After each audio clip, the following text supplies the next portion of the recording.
Shift Change Videocast, episode number 12. Yeah. You know what that one is. The Alesh Kodalik. Alesh video. Kodalik, obviously. God bless that man. Jim Kelly's favorite player, Alesh Kodalik. Everyone's favorite player, Alesh Kodalik. When it came to the shootout, he was everyone's favorite player. Did you see that slap shot? Oh my God. Heavy shot from Alesh Kodalik. Yeah. Oh, yeah, sure. Great. And the other things he did were awesome, if I remember them. Like that time he got tackled by Thomas Vanek. That was cool. Or was it the other way? No. The shootouts. Vanek tackled. It's the Jim Kelly version.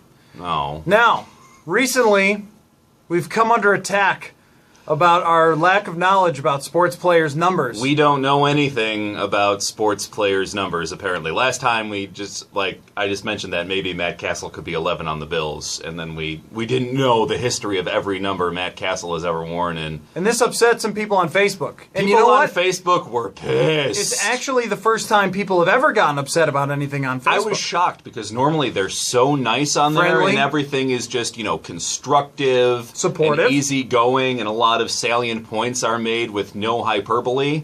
But this was out of the ordinary. So, Tom, if you would like to read two of the particular comments from Facebook. Yes. You can't see them anymore because I muted them because, come on. Because he's a petulant child. I am a petulant child. And he can't handle criticism. I can't handle real criticism. I can't handle seeing this on anything associated with the station I work for because, come on, people. Read the comments. It is your job to talk sports, and you do not even know the jersey number of the player. There are so many people employed in the wrong profession. Stop hiring the wrong people, because they didn't know Matt Cassel's numbers. It would be a fair point if not for the fact that you were hired here and had a job at WEI in Boston for a while before returning to WGR. Yes, because you like Buffalo. I do like Buffalo. You know, they say that no athletes will come here, well, producers will. Yeah, hell yeah, they will. But actually, you were originally given this job by our former program director because you knew numbers of Bills players. That's exactly what the interview was. He didn't put me on the board. He didn't have me come up with any topics, any bits or anything. He just sat down and just gave me a player's name, and I had to tell him that player's number. And then when I was successful, as I always am, except for this one rare instance, he's like, well, damn it, you're hired. You're the best. You know everything about sports because you know players' numbers. It's almost like one of those children who can name all the presidents. Yeah. Now, to demonstrate, I think we should demonstrate, don't you? Because people probably think we're being sarcastic. Yeah, you think after that last showing we're not very good, but we do know everyone's number, trust me. So I am going to tell you a random bill. Okay. You're going to tell me their number. Yep. And, I mean, this is impressive if you haven't seen it. Yeah. All right, ready? I'm ready. Ashton Yabodi. 72. Correct. Jason Peters. 44. Correct. Brian Brom. 105. Correct. Yes! Brandon Spoon. 12. Correct. Yunel Jourdain. 2. Correct. Yeah. Jonathan Linton. 76. Correct. Oh. Shane Graham. 33. See? It's easy as pie. You can't even stop me. I mean, I'm it could infallible. go on all day, but we've only got a few minutes to do the Shift Change Videocast. Hopefully, I messed up the one time. I didn't know Matt Cassel's numbers, but now you've been impressed enough to know that I can keep my job as a producer. Whose job, by the way, isn't even to do this videocast. This we just do for free and for fun. It is fun. It is fun. I'm having a lot of fun. Okay, so Facebook comments, keep leaving them because we're going to have fun with them. Our company tells us that those are good. Yeah. And we might even interact with you. Read them, too. It's good for your health. Yes. All right, let's talk about some sports. I love sports. Matt Cassel, what number is he going to be? 74. That's a great quarterback number. Is he going to be number 74 starting quarterback, Matt Cassel? It kind of feels that way. Doesn't it feel that way a little bit? It feels that way. I know they said competition and everything, but, I mean, Matt Cassel won a competition last year in Minnesota before he got hurt. Yeah. And then Teddy Bridgewater turned out to be awesome. Right. But another quarterback that the Bills could have drafted and didn't draft, and now looks like he's going to be real good. Nobody's bitter about anything. No, not bitter at all. Teddy Bridgewater, number 29 for the Vikings, by the way. But Matt Cassel, I mean, they trotted him out, long press conference. He had a nice sit down with Murph. He seems like a really nice guy, if that's any consolation. I'm not sure how well he throws the ball. Usually guys in the 70s with a number are pretty nice. Yeah. But there just seems like they're giving him an awful lot of attention. He's definitely getting a competition. And has this regime, the Rex Ryan regime, I mean, not Whaley, sounded at all committed to EJ? No, and not the least. That's the thing that is the most noticeable. Rex Ryan was doing the Toronto tour today, which is great that we don't have to hear any answers about playing games in Toronto. Yeah, that's pretty cool. Isn't it, though? Is it like... Rex, are you bummed out the team's not going to be playing one game and one preseason game in Toronto this year? I don't what? care. What? We're going to London. Anyway, no games in Toronto is great. But so he was on TSN radio up there. He was on whatever their other Canadian affiliate is, The A Fan Radio, 590. Moose Radio. I don't know what it's called, but WBEV the Beeve. and of course, he was asked about hockey. No, he was asked about the quarterback situation, and it was all. Well, it's going to be an open competition, and EJ, I like EJ. I love EJ. Him. Yeah, he's great. That's how I talk about you behind your back. It's better than telling the truth. I've always noticed this about athletes and about people in any sort of skill-related business, is that when they're not good, the first thing someone says about them is, well, he's a really nice guy. Kind of like Thom did to start out about Matt Cassel. I did say that. Like, what do you think of Matt Cassel? In his interviews, he comes off really well. Or he's got great character. You know what they say about Alex Ovechkin, right? He can shoot the puck really well. Yes. Or Peyton Manning throws it, wins lots of games. Then it's, oh yeah, he seems, I don't know. Seems like a great guy. Seems okay. And that's what keeps happening about EJ Manuel. So what do you think of EJ? Well, we like EJ. And it's going to be a competition, and we like EJ. We can't name specific things that we like about EJ other than his number. Oh my gosh. 35. Jeez, wow, you scared me for a second. Thank goodness. Sorry. I was about to suggest that you lose your job. I mean, I do have my limits. Come on, we've been stretching this muscle a lot in this segment. That's true. In seriousness, because that's what we do here on the videocast, is I really don't think anything they've said has pushed me in any way that would think that EJ Manuel is going to be the starting quarterback. No. And this open competition, thinking about what EJ looked like last year in training camp, Yeah. an open competition does not really speak well for his chances. No. I mean, I actually went to camp and saw some of that last year, and I was like, So, and don't you get the sense, like, everything about this is win now. They're going after Percy Harvin, Charles Clay. They're trying to get everything they can. They're giving Kyle Williams an extension so they can lower cap numbers this season, and they'll be screwed in like 2 or 3 years on the cap.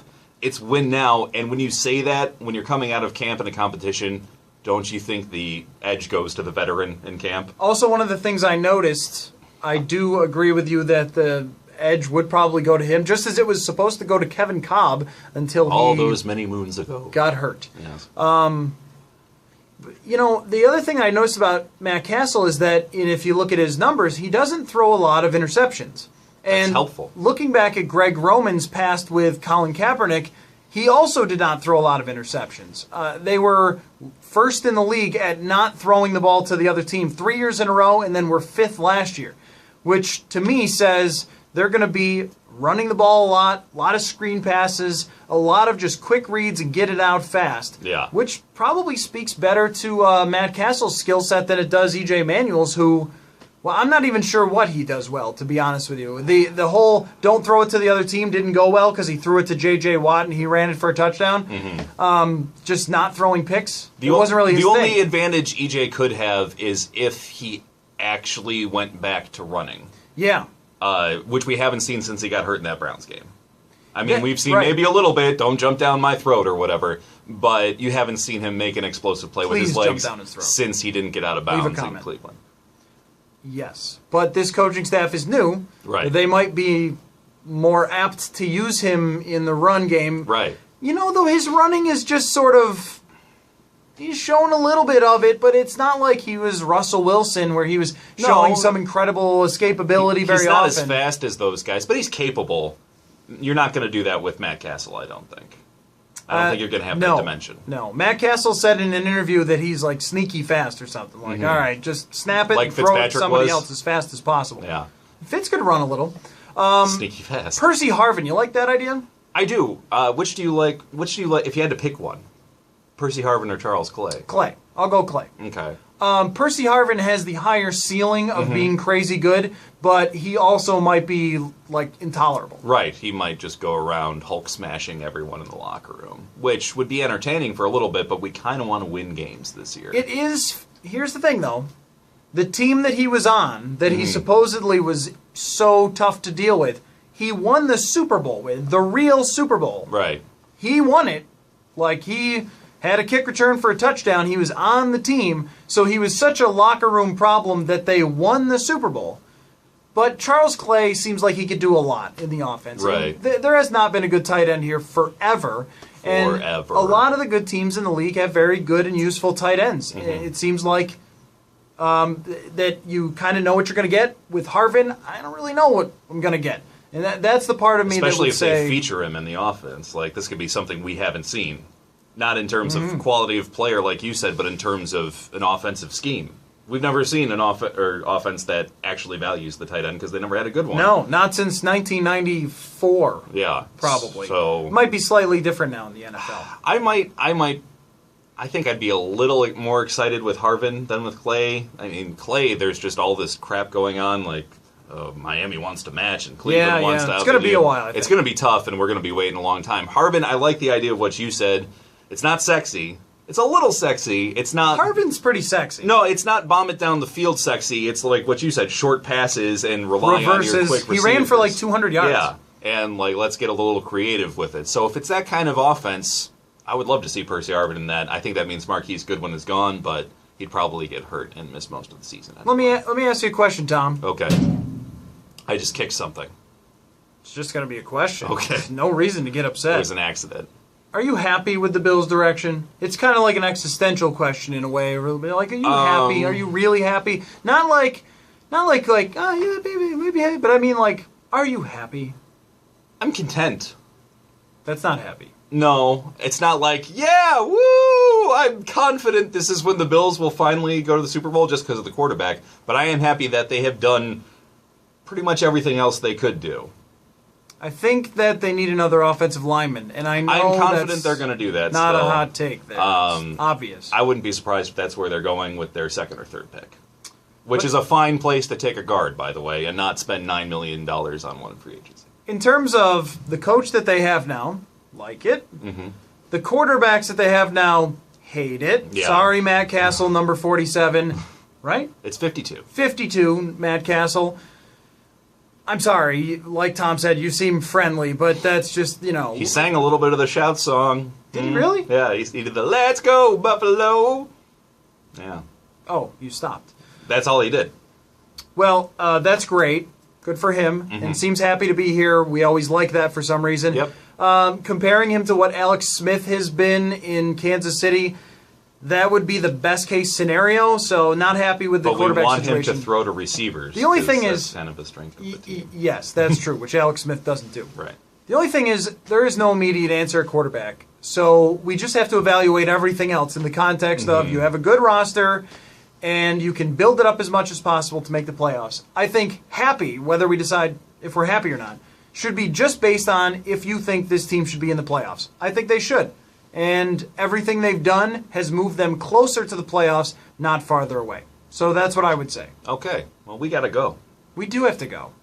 You got to look up some numbers. You got to study. Yeah, I don't get this good by accident. It's all hard work and preparation.